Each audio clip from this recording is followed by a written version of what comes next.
Welcome back to another technical deep dive here in the Debug Zone.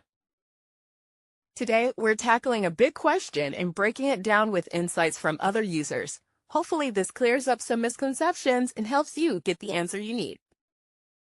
So, buckle up, stay a little curious, and let's jump right in.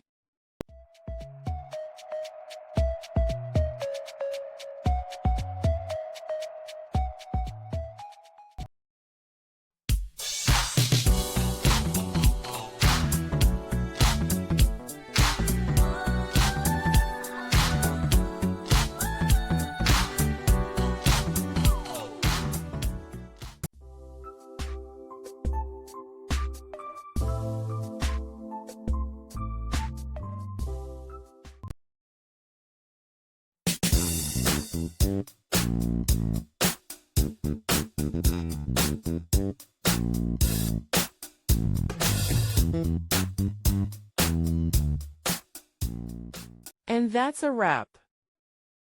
I hope you found the answer you were looking for. If you did, take a second to hit that subscribe button. It really helps out. And let me know in the comments which solution worked best for you. See you next time in the Debug Zone.